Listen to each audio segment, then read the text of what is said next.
Bir ülkenin stratejik kaynaklarını tek bir kurşun atmadan nasıl ele geçirirsiniz? Bir ulusun bağımsızlığını askeri işgale gerek kalmadan nasıl ortadan kaldırırsınız? Peki bunu yaparken o ülkenin kendi hükümetini nasıl suç ortağına dönüştürürsünüz? Tarih 2004. New York Times çok satanlar listesine Washington koridorlarını sarsan diplomatik teamülleri yerle bir eden bir kitap girdi. Eser 70 hafta boyunca listeden inmedi. 38 dile çevrildi. Amerikan Dışişleri Bakanlığı bu kitap için acil koduyla resmi basın açıklaması yaptı. Washington Post köşe yazarları Perkins'i komplo teorisyeni ilan etti. Devlet aygıtının bir kitaba bu denli sert tepki vermesi aslında o kitabın dokunduğu yerin ne kadar hassas olduğunu da ele veriyordu. Çünkü o kitap imparatorluğun en mahrem odasının kapısını içeriden açıyordu. John Perkins 30 yıl boyunca küresel finans sisteminin merkezinde o sömürü makinesinin dişleri arasında çalıştı. Sermayenin kimin cebine aktığını ve toplumların nasıl mülksüzleştirildiğini bizzat inşa etti.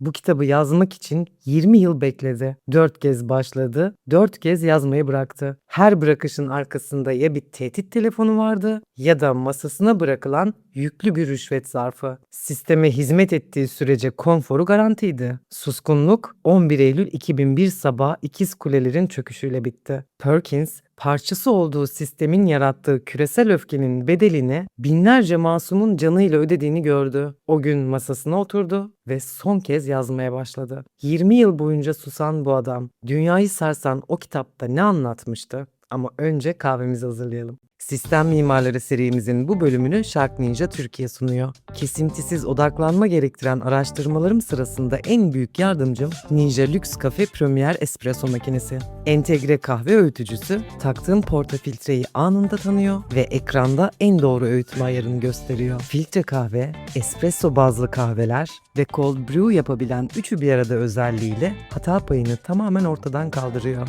Bu yoğun tempoda iyi bir kahve hazırlamaksa benim için zahmetsiz ve keyifli bir rutine dönüşüyor.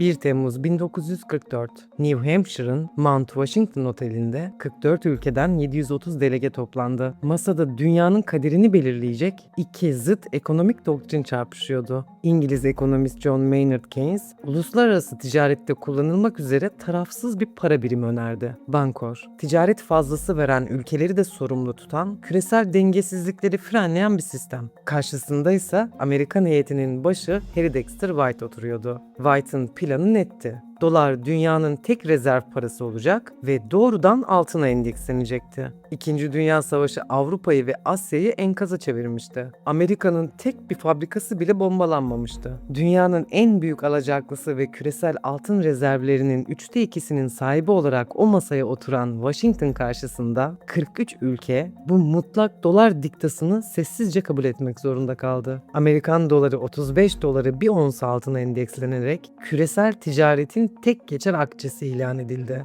Dünyanın geri kalanı petrol almak, buğday ithal etmek ya da sanayisini kurmak için Washington'ın matbaasından çıkan dolarlara muhtaç hale getirildi. Bu zirveden iki kurum doğdu. Uluslararası Para Fonu yani IMF, ülkelerin döviz kurlarını ve bütçe açıklarını denetleyen bir mali polis olarak kuruldu. Diğeri Dünya Bankası. Yeniden inşa ve kalkınma söylemiyle küresel borçlanma trafiğini yöneten bir icra dairesi olarak sahneye çıktı. John Perkins bu yeni dünya düzeninin kuruluşundan 6 ay sonra 28 Ocak 1945'te Bretton Woods'a ev sahipliği yapan New Hampshire eyaletinde dünyaya geldi. Perkins'in çocukluğu 1950'lerin Amerikan orta sınıf ideolojisiyle şekillendi. Babası disiplinli bir eğitimciydi. Oğluna sürekli rekabeti ve kazanmayı aşıladı. Bu ortam Perkins'in karakterindeki temel zafiyeti besledi. Onaylanma arzusu ve statü açlığı. 1963'te Boston Üniversitesi İşletme Fakültesine girdiğinde Soğuk Savaş'ın en sert yılları yaşanıyordu. Amerika Birleşik Devletleri Sovyetler Birliği'ne karşı mücadelesini nükleer füzelerin yanı sıra ekonomik nüfuz alanları yaratarak yürütüyordu. 1961 yılında Kennedy yönetimi tarafından yasalaştırılan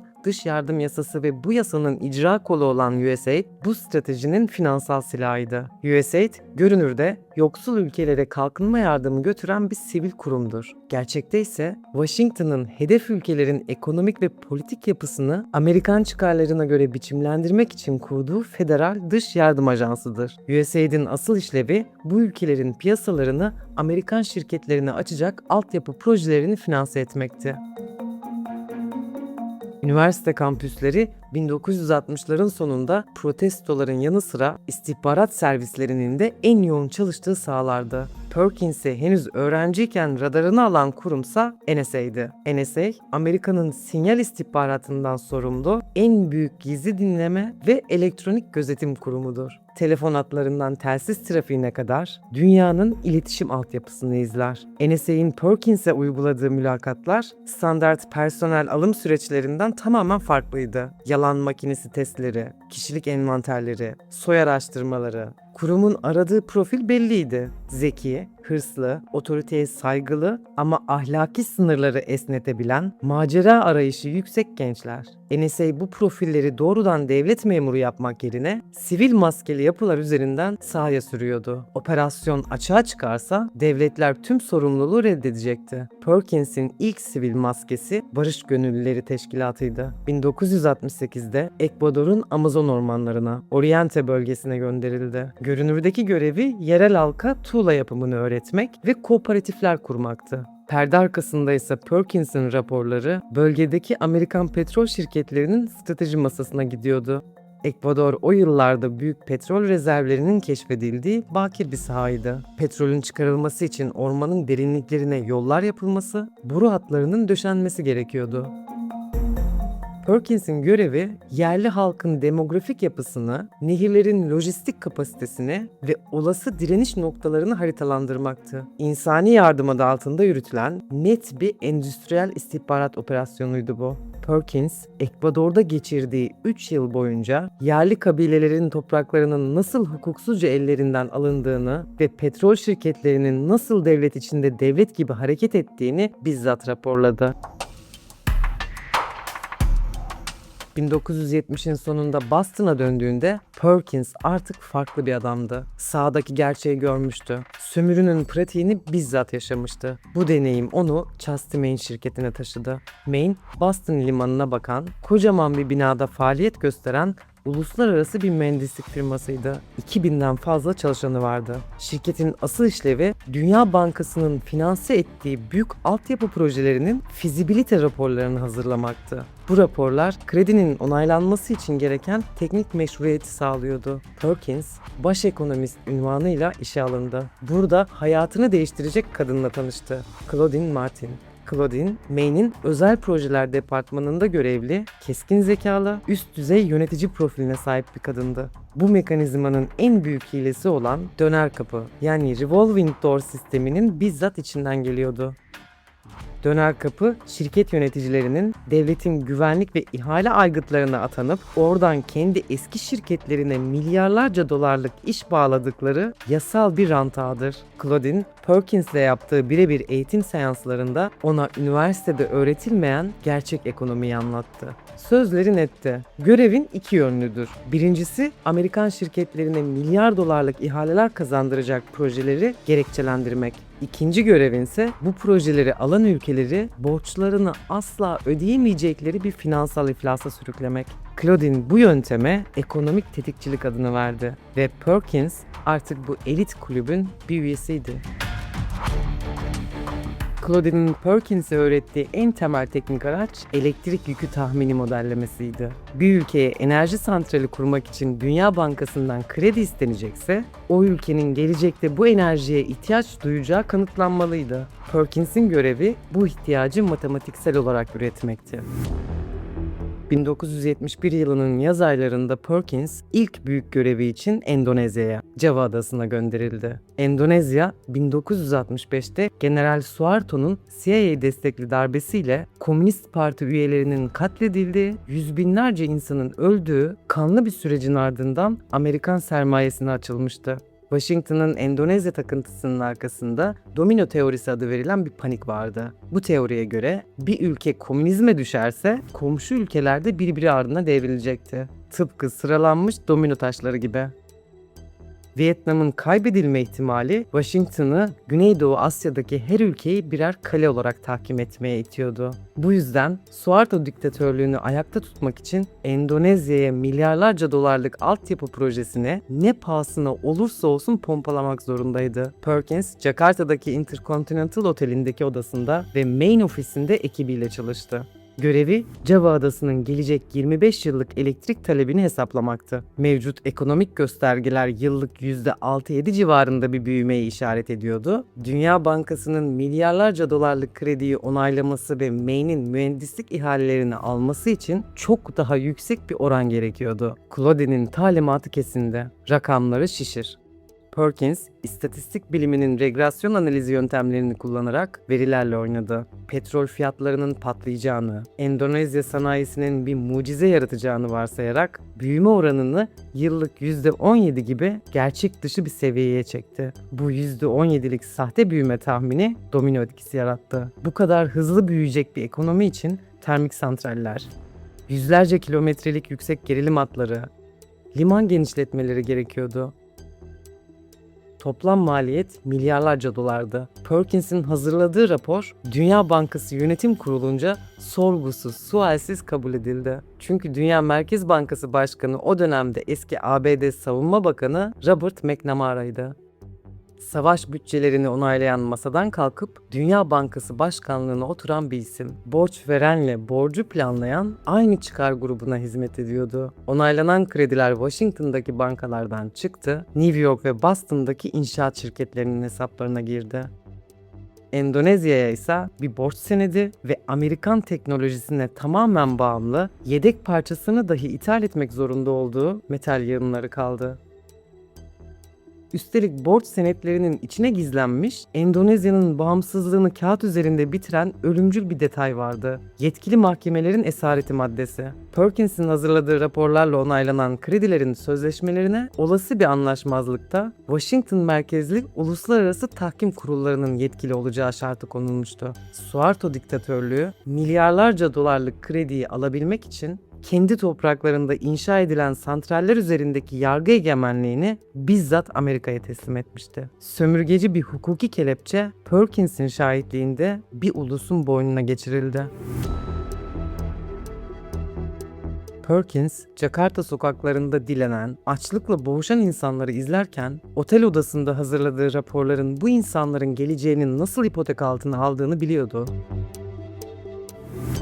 Şirketteki yükseliş, aldığı primler ve başarılı bir ekonomist olarak kazandığı itibar vicdanının sesini bastırdı. Artık bir stajyer değil, profesyonel bir tetikçiydi.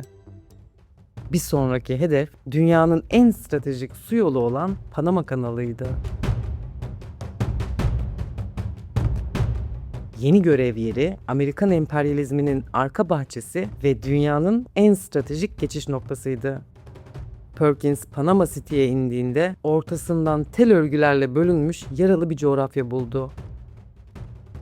1903 yılında imzalanan Hay-Binovaria Anlaşması, Panama Kanalı'nın kontrolünü sonsuza dek Amerika Birleşik Devletleri'ne devretmişti. Kanalın etrafındaki 10 mil genişliğindeki şerit, Panama Kanal Bölgesi olarak adlandırılıyordu. Burası Panama yasalarının geçersiz olduğu, Amerikan dolarının kullanıldığı, Amerikan askerlerinin ve mühendislerinin yaşadığı, kendine ait mahkemeleri, okulları ve polis teşkilatı olan egemen bir Amerikan toprağıydı. Tel örgülerin dışında kalan Panama ise yoksullukla, gecekondularla, siyasi istikrarsızlıkla boğuşan bir 3. dünya ülkesiydi. Perkins'in görevi Endonezya'da uyguladığı senaryoyu burada tekrarlamaktı. Ülkeyi büyük altyapı projeleriyle borçlandırmak ve bu borç borç karşılığında Panama hükümetinin kanal üzerindeki hak iddialarından vazgeçmesini sağlamak. Yani Washington'ın politikalarına tam boyun eğdirmek. Fakat bu kez masanın diğer ucunda oturan lider, Jakarta'daki generallerden ya da Washington'ın alışık olduğu kukla diktatörlerden tamamen farklıydı. O isim General Omar Torrijos'tu.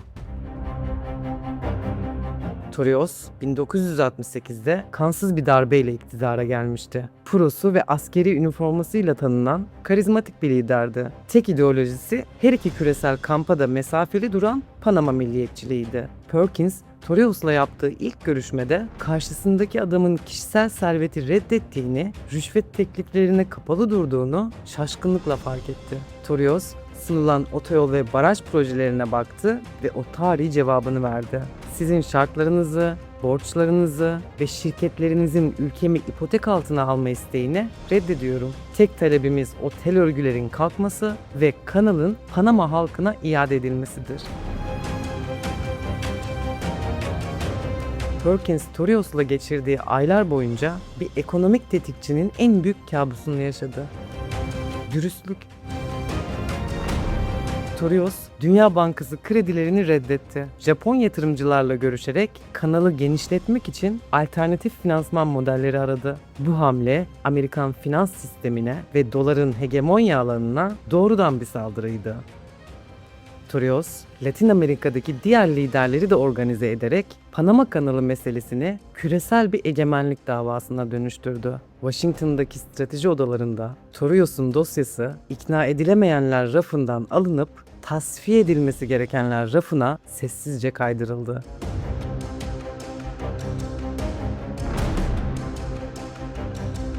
Tam bu sırada dünyanın öbür ucunda patlak veren bir kriz dikkati Panama'dan Orta Doğu'nun çöllerine çekti.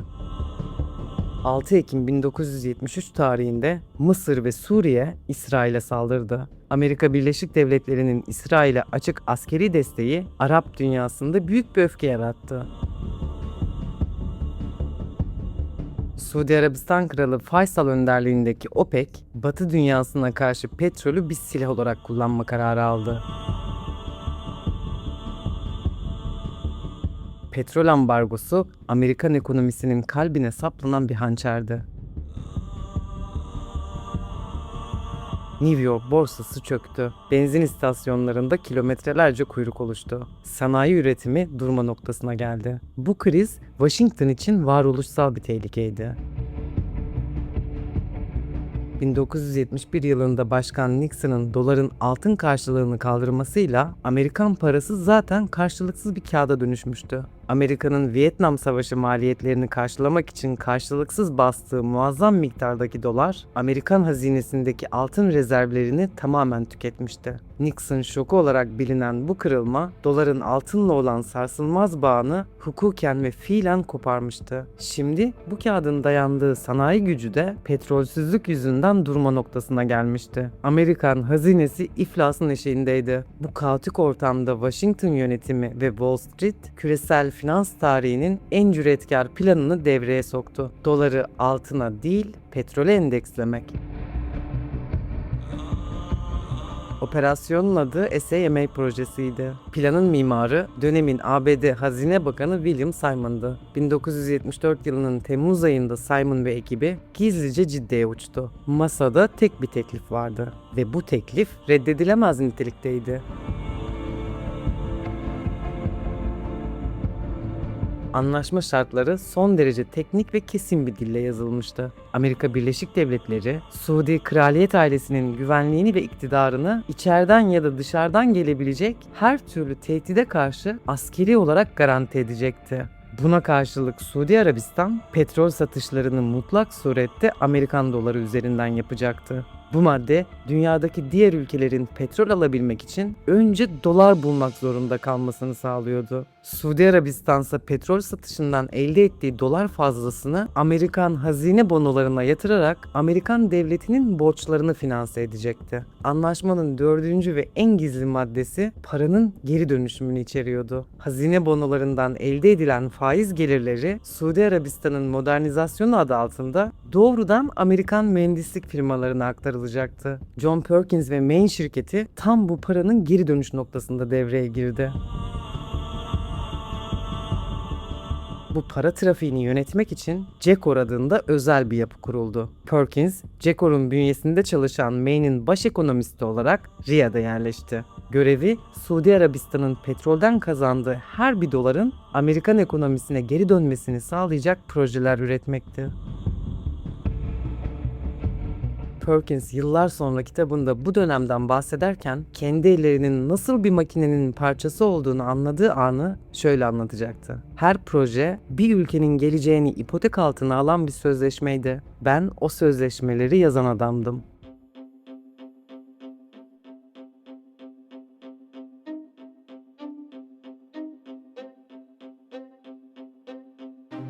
Riyad o yıllarda kerpiç evlerin ve develerin olduğu bir çöl kasabasıydı. Perkins, çölün ortasında hiçbir ekonomik rasyonalitesi olmayan projeler planladı. Ultramodern şehirler, dünyanın en kalabalık havalimanları, petrokimya tesisleri, askeri üsler. Asıl amaç faturayı şişirmekti. Perkins, bakımı ve işletmesi tamamen Amerikan şirketlerine bağımlı olan teknolojik kaleler inşa ettirdi. Suudi Arabistan görünürde zenginleşirken teknik ve idari olarak tamamen Washington'a bağımlı bir uydu devlete dönüştü. Suudi prensler iktidarlarını garanti altına aldı, Amerikan şirketleri milyarlarca dolar kar etti, Amerikan devleti ise doların küresel hakimiyetini pekiştirdi. 1975 yılında hedef bölgenin diğer devi İran'dı.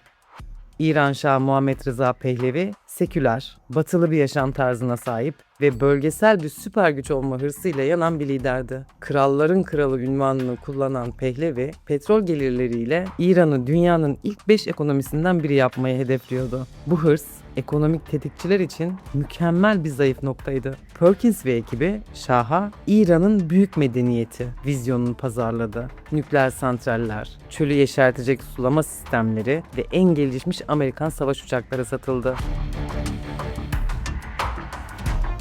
Bu projelerin tamamı Perkins'in hazırladığı ve İran petrol gelirlerinin sonsuza kadar artacağını varsayan raporlara dayanıyordu. Gerçekte projelerin maliyeti petrol gelirlerini aştı ve İran devleti Amerikan bankalarına borçlanmaya başladı. Şah, ülkesini modernleştirdiğini zannederken halkını sefalete sürükleyen bir borç tuzağının içine düşmüştü. Perkins, Tahran'daki toplantılardan döndüğünde meslektaşlarına şöyle diyecekti. Şah'ı avucumuzun içine aldık. O bunu modernleşme sanıyor. Suudi Arabistan'daki modelin aksine İran'daki dönüşüm toplumsal dokuyla sert bir çatışma içindeydi. Şah'ın beyaz devrimi geleneksel esnaf sınıfını, dini liderleri ve kırsal kesimi dışladı. Amerikan şirketlerinin Tahran'da kurduğu gettolar, halkın gözünde büyük şeytanın işgaliydi. Şah'ın gizli servisi Sabak, CIA tarafından eğitilen ajanlarıyla muhalifleri işkenceden geçiriyor. Bu baskı öfkeyi daha da büyütüyordu. 1978 yılına gelindiğinde sistemin gözden kaçırdığı faktör devreye girdi. Kültürel ve dini direniş. Ekonomik tetikçilerin istatistik tabloları, inanç ya da adalet duygusu gibi değişkenleri hesaba katmıyordu. Tahran sokakları milyonlarca insanla dolup taştı.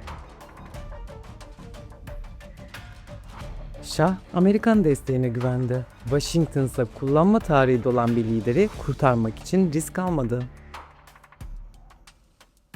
1979 Ocak ayında Fransa'da toplanan dönemin 4 büyük batılı lideri ABD Başkanı Carter, İngiltere Başbakanı Callahan, Fransa Cumhurbaşkanı Giscard d'Estaing ve Almanya Başbakanı Schmidt kapalı kapılar ardında Şah'ın geleceğini tartışmıştı. Ve o toplantıda Şah gözden çıkarılmış ve İran'daki rejim değişikliğine yeşil ışık yakılmıştı. 1979 Şubat ayında Şah ülkeyi terk etti. Ve Ayetullah Hümeyni liderliğindeki İslam devrimi gerçekleşti. Hümeyni'nin iktidara gelişi, Soğuk Savaş'ın en karanlık stratejilerinden biriyle bağlantılı, tartışmalı bir süreçti. Washington, Sovyetler Birliği'nin güneyinde Türkiye'den Pakistan'a uzanan hatta İslami hareketleri komünizme karşı bir tampon olarak kullanıyordu. Yeşil Kuşak adı verilen bu strateji, radikal dini akımları CIA fonlarıyla besleyerek Sovyet yayılmacılığını durdurmayı hedefliyordu. Ve Hümeyni de bu Yeşil Kuşağın ürünüydü.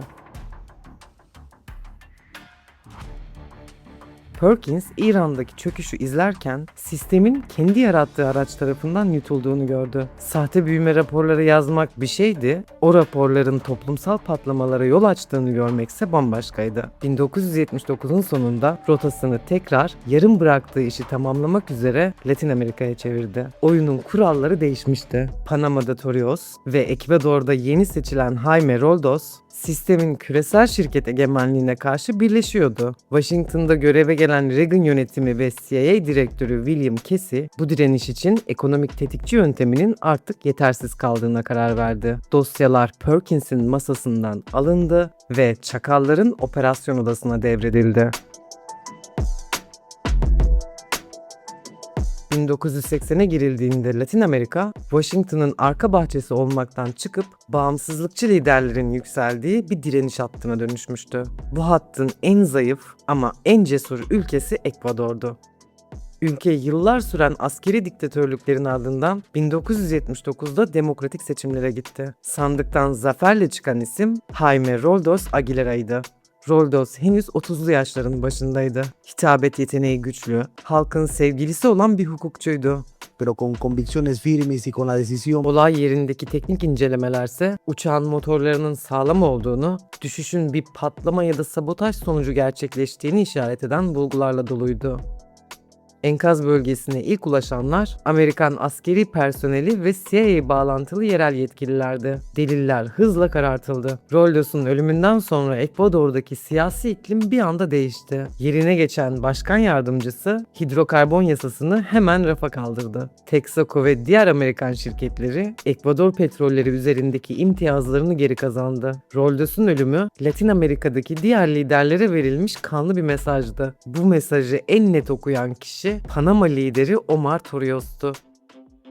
Roldos'un kazasını duyduğu an Perkins'i aradı ve o meşhur cümleyi kurdu. "Biliyorum, sıradaki adam benim John, ama onlara Roldos kadar kolay lokma olmayacağım." Torios'un suçu Roldos'unkinden daha büyüktü. Kanalı genişletmek ve modernize etmek için Japon iş dünyasıyla görüşmelere başlamıştı. Bechtel şirketi ve Amerikan inşaat devleri kanalın genişletme projesinin Japonlara verilme ihtimalini ulusal güvenliğe doğrudan bir tehdit olarak görüyordu. Torios ayrıca Panama'daki Amerikalar Okulu'nu kapatma kararı almıştı. Amerikalar Okulu, ABD ordusunun Latin Amerikalı askerlere karşı ayaklanma, istihbarat ve ileri sorgu teknikleri öğrettiği askeri eğitim merkeziydi. Mezunları arasında Arjantin, Şili ve Guatemala'nın darbe generallerinden El Salvador'un ölüm mangası komutanlarına kadar onlarca insan hakları ihlalcisi vardı. Bu okulu kapatmak, Pentagon'un bölgedeki operasyonel merkezini kaybetmesi demekti. Washington'da göreve başlayan Reagan yönetimi, Torios'u komünist sempatizanı ve kontrol edilemez bir risk olarak tanımladı. 31 Temmuz 1981 gecesi Torios'u taşıyan uçak, Coclesito yakınlarındaki ormanlık alana düştü. Olay yine bir kaza olarak sunuldu. Perkins'in daha sonra öğreneceği ayrıntılar uçağa bir teyp içine gizlenmiş bomba yerleştirildiğine işaret ediyordu. Torios'un ölümüyle Panama Kanalı üzerindeki milliyetçi direniş kırıldı. Kanalın kontrolü ve genişletme ihaleleri tekrar Amerika yörüngesine girdi. Perkins 2 ay içinde sevdiği ve saygı duyduğu iki liderin öldürülmesine tanıklık etti. Bu ölümler onun için bir dönüm noktasıydı. Artık bir cinayet şebekesinin finansal ağını yönettiğini kabul etmek zorundaydı. Vicdanla kariyer arasındaki savaş 1982 yılında istifayla sonuçlandı. Maine'deki görevinden ayrılmak son derece zorlu bir süreçti. Perkins'in bildiği sırlar Washington'ı ve Wall Street'i sarsacak nitelikteydi. Sistem onu susturmak için kaba kuvvet yerine finansal bir kelepçe kullandı. Sessiz kalması karşılığında yüksek meblağlı danışmanlık sözleşmeleri sunuldu. Bunlar birer sus payıydı. Perkins, New Hampshire'da bir enerji şirketi kurdu ve sistemin ona sağladığı konforlu hayatın içinde sessizliğe gömüldü. Bir yandan vicdanım sızlıyordu diyecekti yıllar sonra.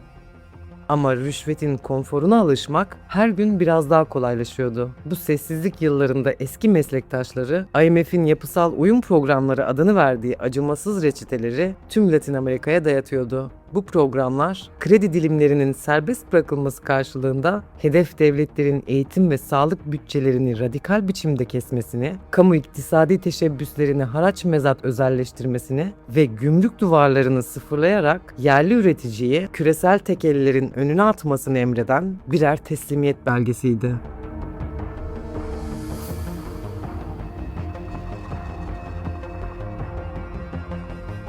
Perkins sessizliğini korurken Panama'da sahneye çıkan yeni aktör Manuel Noriega'ydı. Noriega, Torrijos'un tam zıttıydı. Pragmatist, acımasız ve 1960'lardan beri CIA bodrosunda olan bir istihbaratçı. Panama'yı Kolombiya uyuşturucu kartellerinin kokain trafiği için güvenli bir limana ve kara para aklama merkezine dönüştürdü.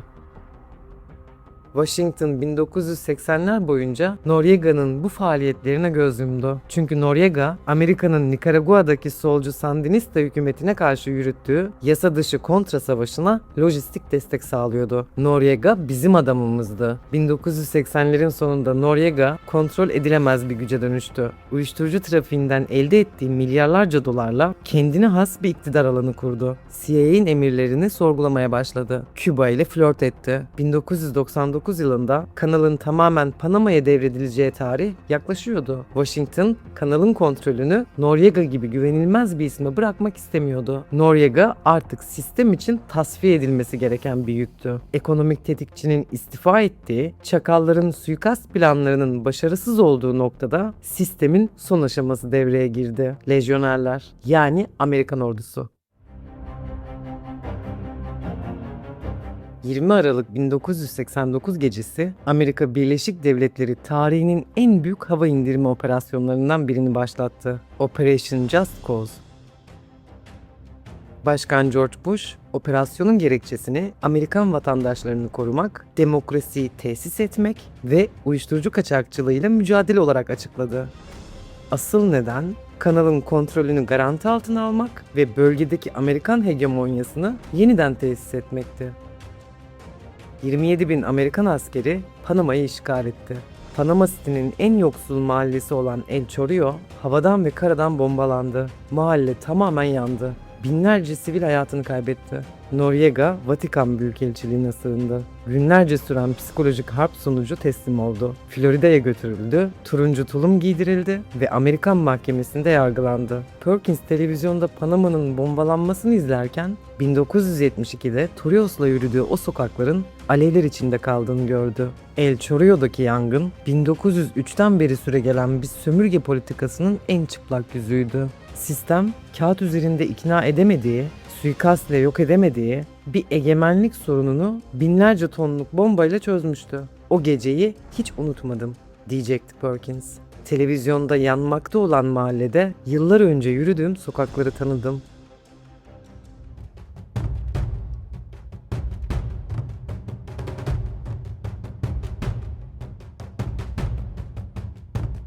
Panama'nın dumanı hala tüterken sistemin odağı dünyanın en büyük ikinci petrol rezervine, Irak'a kilitlendi.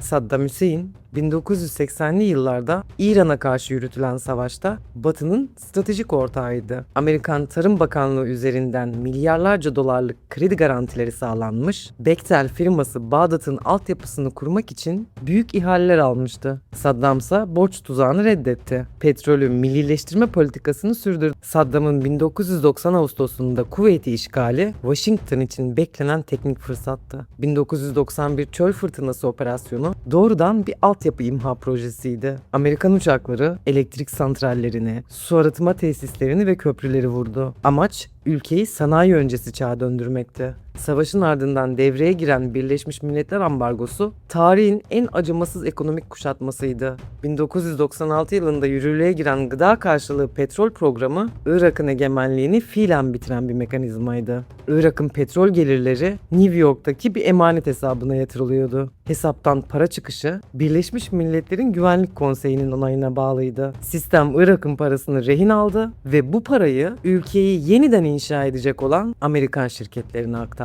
Perkins bu süreçte eski meslektaşlarının Bağdat için hazırladığı yeniden yapılanma projelerini yakından takip etti. Aynı sahte büyüme raporlarını tanıdım, diyecekti. Endonezya'da yazdığım raporların kopyaları Bağdat'a gönderiliyordu. Bu projeler yıkılanın yerine daha pahalısını koymayı hedefleyen, Irak halkını 10 yıllarca borçlandıracak taahhütlerdi. Irak ambargo ile boğuşurken Güney Amerika'da ise sistemin açgözlülüğü biyolojik bir sınırı zorladı. Su. Bolivya bu noktaya uzun bir yıkım sürecinin sonunda getirilmişti. 1980'lerde yaşanan yıkıcı hiperenflasyon krizinde IMF ülkeye kurtarıcı maskesiyle girmiş, verdiği krediler karşılığında devlet madenlerini özelleştirmiş, on binlerce maden işçisini sokağa atarak sendikaları ezmiş ve ülkeyi çaresiz bir borç bağımlısına dönüştürmüştü. Bu mutlak bağımlılığın getirdiği çaresizlikle 1999 yılında Dünya Bankası, Bolivya hükümetine verdiği 138 milyon dolarlık kredinin devamı için tek bir şart koştu: Cochabamba şehrinin su hizmetlerinin özelleştirilmesi. İhale kapalı kapılar ardında tek bir teklif veren şirkete, Aguas del Tunari konsorsiyumuna verildi. Bu konsorsiyumun %55 hissesi Irak'ın yeniden inşasından da milyarlarca dolar kazanan Amerikan devi Bechtel'e aitti. 2000 yılının Ocak ayında şirket yönetimi devraldı ve su faturalarına anında %35 ile %300 arasında değişen zamlar yapıldı. Distopik hamle, Bolivya hükümetine dikte ettirilen 2029 sayılı yasaydı. Bu yasa su kaynaklarının mülkiyetini şirkete devrederken halkın evlerinin çatısına kurduğu sarnıçlarla yağmur suyu toplamasını şirketin karını düşüren yasa dışı eylem olarak tanımladı. Yani gökyüzünden düşen yağmur, Bechtel firmasının finansal varlığı olarak tescillendi. Cochabamba halkı kaybedecek hiçbir şey kalmadığı noktada tarihe su savaşları olarak geçecek direnişi başlattı. Sendikalar, köylüler ve öğrenciler şehri barikatlarla kapattı. Hükümet sıkı yönetimi ilan etti. Keskin nişancılar protestocuları öldürdü ama halk geri adım atmadı. Nisan 2000'de Bechtel, Bolivya'yı terk etmek zorunda kaldı. Sistem tarihinde ilk kez silahsız bir halk hareketi karşısında en temel dayanağını kaybetti. Perkins bu direnişi izlerken korku duvarının aşılabildiğini kendi gözleriyle gördü. Cochabamba bana bir şeyi kanıtladı: bu makine yenilmez değil. 11 Eylül 2001 saldırıları hem Perkins'in suskunluğunu hem de sistemin kendisini kökten değiştirdi. İkiz Kulelerin enkazı tüterken saldırının arkasındaki isim dünyaya duyuruldu: Usame Bin Laden. Bu isim Washington'ın kendi geçmişiyle yüzleşmesiydi. 1980'lerde Sovyetler Birliği'nin Afganistan'ı işgaline karşı CIA, Operasyon Siklon adlı gizli programla milyarlarca dolarlık bütçe ayırmış, Suudi istihbaratı ile birlikte Afgan mücahitlerini silahlandırmış ve eğitmişti. Bin Laden bu programın en parlak mezunlarından biriydi. Washington onu özgürlük savaşçısı olarak lanse etmişti. Üstelik Bin Laden ailesiyle dönemin ABD Başkanı George Bush'un ailesi, dünyanın en büyük yatırım fonlarından biri olan Carlyle Group çatısı altında yıllardır milyarlarca dolarlık ortak askeri ihaleleri paylaşıyordu. Sistem kendi laboratuvarında yarattığı aracı şimdi Orta Doğu'daki işgalin gerekçesine dönüştürmüştü. Soğuk Savaş'ın bitişiyle bütçelerini ve varlık nedenini kaybetme tehlikesi yaşayan Amerikan askeri endüstriyel kompleks tam da ihtiyaç duyduğu yeni ve görünmez düşman konseptine kavuştu. 2003 Mart'ında başlayan Irak işgali modern tarihin en büyük varlık transferiydi. İşgalin hemen ardından Bağdat'a atanan Amerikan valisi Paul Bremer 39 sayılı emiri imzaladı. Bu emir, Irak'ın 200 devlet işletmesinin özelleştirilmesine, yabancı şirketlerin Irak bankalarını satın alabilmesine ve elde edilen karların tamamının vergisiz olarak ülke dışına çıkarılabilmesini yasalaştırdı. Bu yasa, Perkins'in 1971'de Endonezya'da yapmaya çalıştığı şeyin askeri postallarla yapılmış haliydi. Perkins bunu izlerken şöyle düşündü: ben o raporları yazarken bir gün ordunun devreye gireceğini bilmiyordum ama sistemin mantığı buydu. İkna edemezsen satın al. Satın alamazsan öldür. Öldüremezsen işgal et. Bremer, tarımı yok etmek için 81 sayılı emiri yürürlüğe koydu. Bu emir, Mezopotamya'nın binlerce yıllık tarım geleneğini yasa dışı ilan etti. Iraklı çiftçilerin kendi hasatlarından elde ettikleri yerel tohumları saklaması ve takas etmesi kesin bir dille yasaklandı. Çiftçiler doğrudan Monsanto gibi küresel şirketlerin genetiği değiştirilmiş, patentli ve kısır tohumlarına mahkum edildi. Irak petrolleri, Halliburton ve ExxonMobil gibi devlerin kontrolüne geçerken ülkenin yerel sanayisi ve tarımı patentli tohumlar ve ithal ürünler altında ezildi. John Perkins, 11 Eylül enkazı ile Bolivya direnişi arasında geçen süreçte vicdan muhasebesini tamamladı. Aldığı rüşvetleri, tehditleri ve konforlu hayatını bir kenara iterek 2004 yılında Bir Ekonomik Tetikçinin İtirafları kitabını yayımladı. Kitap, küresel finans sisteminin soğukkanlı bir iş planı olduğunu belgeleriyle ortaya koydu. Amerikan Dışişleri Bakanlığı ve CIA kitabı itibarsızlaştırmak için medya kampanyaları düzenledi. Perkins'i hayalperest ilan etti. 2008 yılı ise Perkins'in anlattığı her satırı doğrulayan küresel bir çöküşle geldi. 2008 finans krizi ekonomik tetikçilik yöntemlerinin eve dönüşüydü. 1970'lerde Endonezya ve Panama için hazırlanan şişirilmiş büyüme raporları bu kez Wall Street'te subprime mortgage paketlerine dönüşmüştü. Goldman Sachs ve Lehman Brothers gibi bankalar ödeme gücü olmayan Amerikan vatandaşlarına yüz milyarlarca dolarlık krediler verdi. Kredi derecelendirme kuruluşları bu çürük kredilere en yüksek notu vererek sistemi teknik olarak meşrulaştırdı. Bu meşruiyetin arkasındaki mekanizma tam bir şirketokrasi klasiğiydi. Sözde bağımsız bu denetleyici kuruluşlar bizzat o çürük kredileri paketleyen Wall Street bankaları tarafından finanse ediliyordu. Not verdikleri kurumlardan maaş alıyorlardı. Balon patladığında bedelin tamamı halkın sırtına yüklendi. Amerikan devleti batmak için çok büyük, too big to fail doktriniyle bankaların borçlarını üstlendi. 1970'lerde 3. Dünya ülkelerini borçlandıran mekanizma 2008'de kendi orta sınıfını borçlandırarak mülksüzleştirdi. Evler bankaların eline geçti. Emeklilik fonları buharlaştı. Perkins bu krizi izlerken köprünün iki ucunun birleştiğini gördü. Onlarca yıl boyunca uzak ülkelere ihraç ettiğimiz sistem şimdi kendi vatandaşımızı yutuyor. 2015 sonrasında sahneye yeni bir oyuncu girdi. Çin. Pekin yönetimi kuşak ve yol girişimiyle John Perkins'in yöntemlerini 21. yüzyıla uyarladı. Çin'in modeli daha hızlı ve daha pragmatistti. IMF'in yapısal reform şartlarını dayatmıyordu. Bunun yerine stratejik varlıkları teminat olarak istiyordu. Sri Lanka'daki Hambantota Limanı bu yeni modelin prototipiydi. Sri Lanka hükümeti Çin'den aldığı kredileri ödeyemediğinde liman ve çevresindeki 1500 dönümlük arazi 99 yıllığına Çin devlet şirketine devredildi. Modern bir kapitülasyondu bu. Afrika'da Zambiya, Kenya ve Etiyopya benzer borç tuzaklarına düştü.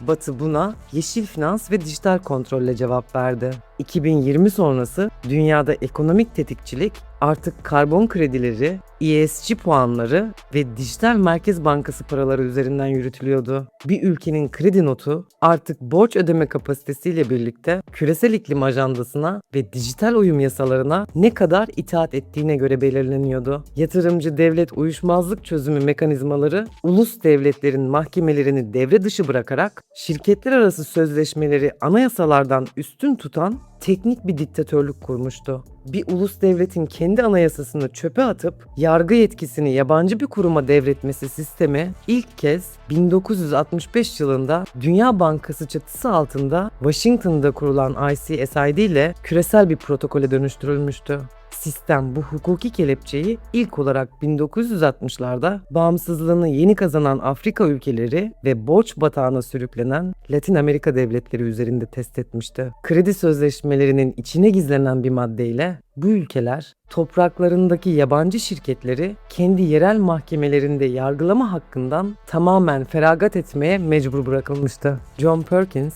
kitabının son baskısında şöyle söyledi: "Artık bomba atmaya bile gerek yok. Bir ülkenin kredi notunu düşürmek, o ülkeyi dize getirmek için yeterli."